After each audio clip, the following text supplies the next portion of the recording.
పేదవాడి పక్షాన నిలబడతాం, ప్రజా గొంతుకై నినదిస్తాం. వాయిస్ ఆఫ్ వాయిస్లెస్, తెలుగువారి మనస్సాక్షి సాక్షి టీవీ. సాక్షి టీవీ ప్రసారాల కోసం మీ స్థానిక కేబుల్ ఆపరేటర్ను వెంటనే సంప్రదించండి. జిఎస్టీ కౌన్సిల్ సమావేశాలపై అప్డేట్స్ మా కరెస్పాండెంట్ వెంకటేష్ ఇస్తారు న్యూఢిల్లీ నుంచి. వెంకటేష్, చెప్పండి. చాలా కీలక నిర్ణయాలు తీసుకున్నట్టుగా తెలుస్తోంది. ఇకపై కేవలం 5-18% ఈ రెండే ఈ స్లాబ్స్ రెండు మాత్రమే ఉంటాయనేది వినిపిస్తున్న క్రమంలో సో నిర్ణయం ఎప్పట్లోగా వెలువడే అవకాశం ఉంది. దీపావళికి డబల్ బొనాన్జా అని ప్రధాని ప్రకటించిన నేపథ్యంలో దీపావళి కొంచెం ముందుగానే రాబోతోందా ఏంటి అప్డేట్స్? జీఎస్టీ రేట్లను తగ్గించబోతోంది కేంద్ర ప్రభుత్వం. ఈ దిశగా ఈ రోజు ఉదయం 11 గంటలకు జీఎస్టీ కౌన్సిల్ సమావేశం ఏర్పాటు చేసింది. ఈ రోజు రేపు 2 రోజుల పాటు దీనిపైన చర్చించి తుది నిర్ణయం తీసుకోబోతోంది. ఇప్పటికే దీపావళికి జీఎస్టీ పన్నులను తగ్గిస్తామని ప్రధానమంత్రి నరేంద్ర మోడీ ఎర్రకోట సాక్షిగా ప్రకటించారు. సో వీటిని నెక్స్ట్ జనరేషన్ రిఫార్మ్స్ గా అని చెప్తున్నారు. ప్రధానంగా ఈ జీఎస్టీ పన్నులను తగ్గించేటువంటి క్రమంలో లక్ష్యం ఖచ్చితంగా దేశంలో వినియోగాన్ని పెంచేటువంటి క్రమంలో భాగంగానే ఈ పన్ను రేట్లను తగ్గించబోతున్నారు. సో ఫలితంగా ప్రజలు పెద్ద ఎత్తున వస్తువులు సేవలను కొనుక్కునేటువంటి అవకాశం ఉంటుంది. దాని ద్వారా ఆర్థిక వ్యవస్థ అంతా కూడా పెద్ద ఎత్తున పురోగతిలో వస్తుంది అనేటువంటి ఒక క్యాల్కులేషన్ తో కేంద్ర ప్రభుత్వం ఉంది. సో ఈ పన్నుల తగ్గింపు వల్ల దాదాపు 50,000 కోట్ల రూపాయల రెవెన్యూ లాస్ జరుగుతుందని కేంద్రం అంచనా వేసింది. సో ఈ లాస్ ను కేంద్ర రాష్ట్ర ప్రభుత్వాలు సంయుక్తంగా పంచుకోబోతున్నాయి. అయితే దీనివల్ల జరిగేటువంటి ప్రధానమైనటువంటి లాభం పేద సామాన్య మధ్యతరగతి ప్రజలందరూ కూడా లాభం జరగబోతుంది.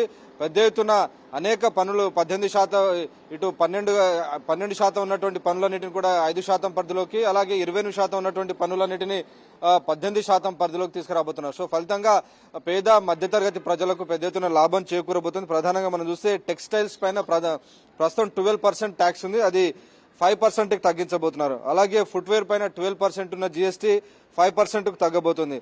అలాగే ఎయిర్ కండిషన్ పైన 28% జీఎస్టీ 18% తగ్గించబోతున్నారు. సిమెంట్ పైన 28% ప్రస్తుతం ఉన్న జీఎస్టీని 18% కి తగ్గించబోతున్నారు. సో ఇలా సిమెంట్ పైన ట్యాక్సులు తగ్గిస్తే డెఫినెట్ గా నిర్మాణ రంగంలో పెద్ద ఎత్తున నిర్మాణాలు జరిగేటువంటి అవకాశం ఉంది. అలాగే గార్మెంట్స్ బిజినెస్, ఇప్పుడు పండుగ సీజన్ వస్తుంది. సో పెద్ద ఎత్తున వస్త్రాలను ప్రజలు కొంటారు కాబట్టి ఆ దిశగా పెద్ద ఎత్తున వ్యాపారం జరిగేటువంటి అవకాశం ఉంది. సో ఎకానమిక్ చర్నింగ్ జరిగేటువంటి అవకాశం ఉంది. ప్రజలకు తక్కువ ధరకు గనక వస్తువులు లభ్యమైతే ఎక్కువ కొనుగోలు చేసే అవకాశం ఉంది. ఫలితంగా ఆర్థిక వ్యవస్థ ముందంజలో ఉండేటువంటి అవకాశం ఉంది. సో ప్రధానంగా ఇటు అమెరికా పన్నులను టారిఫ్లను 50% పెంచినటువంటి నేపథ్యంలో దేశీయంగా ఈ వినియోగాన్ని పెంచాలనేటువంటి ఒక లక్ష్యంలో భాగంగా కేంద్ర ప్రభుత్వం ఇలాంటి సిరీస్ ఆఫ్ డెసిషన్స్ తీసుకుంటుంది. సో దానికి సంబంధించినటువంటి చర్చలు ఈ రోజు 2 రోజుల పాటు జరిగిన తర్వాత నిర్ణయం ప్రకటించబోతున్నారు. సో బహుశా అతి త్వరలోనే దీనికి సంబంధించినటువంటి అమలు కూడా ఉండేటువంటి అవకాశం కనబడుతుంది. అయితే ప్రధానంగా ఇండియా కూటమి రాష్ట్రాలు తెలంగాణ సహా 8 రాష్ట్రాలు మాత్రం ఈ పన్నుల తగ్గింపు వల్ల తమ రాష్ట్రానికి వస్తున్నటువంటి ఆదాయంలో కోత పడుతుంది. సో దాన్ని కేంద్రమే భరించేలా దానికి సంబంధించినటువంటి నష్టాన్ని పూడ్చాలని ఇండియా కూటమి రాష్ట్రాలు చెప్తున్నాయి. సో దానిపైన కేంద్ర ప్రభుత్వం ఎలాంటి నిర్ణయం తీసుకుంటుందన్నది మనం వేచి చూడాల్సి ఉంది.